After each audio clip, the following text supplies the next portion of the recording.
Today we're continuing our series on the book of James, putting faith into practice. This is the theme of the book, and as we're going through here, we're seeing how James describes what a life of faith is going to look like. We are going through this book and hitting some highlights to see what this looks like in practice. How do we live a life of faith? In this sixth lesson, we're going to be talking about the wisdom from above.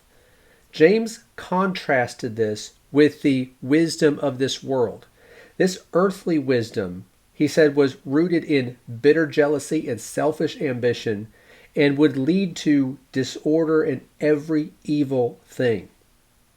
We need to be pursuing a different kind of wisdom.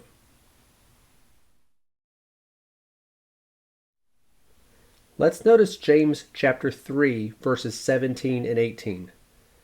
But the wisdom from above is first pure, then peaceable, gentle, reasonable, full of mercy and good fruits, unwavering, without hypocrisy.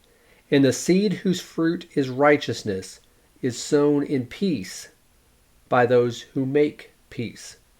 Notice the characteristics of wisdom, this wisdom that comes from above as James describes it here. He said first that this wisdom is first pure. This wisdom that is of God cannot be mixed with worldly wisdom.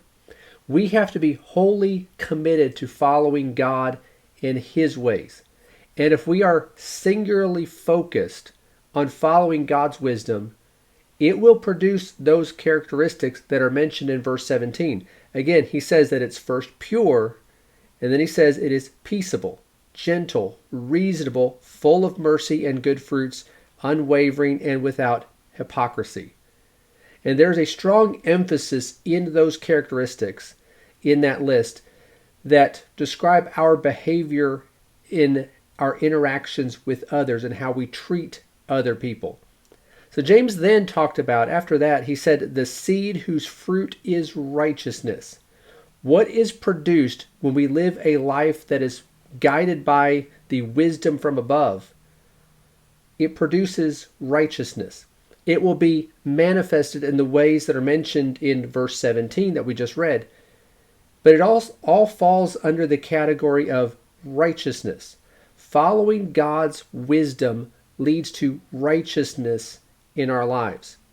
Now, before we quit, let's go back to verse 13, because this is where he introduces this idea of wisdom before he makes the contrast with the earthly wisdom. He said in verse 13, "Who among you is wise and understanding? Let him show by his good behavior his deeds in the gentleness of wisdom." When James talks about wisdom, he says that this will be visible. It produces those characteristics that we read in verse 17. It produces the fruit of righteousness. And it will be shown through the good behavior and the deeds that we do in this life. So a life of faith is one in which we follow the wisdom that comes from above. We need to be wholly committed to following the Lord in His ways and showing an example of good deeds and righteousness before others.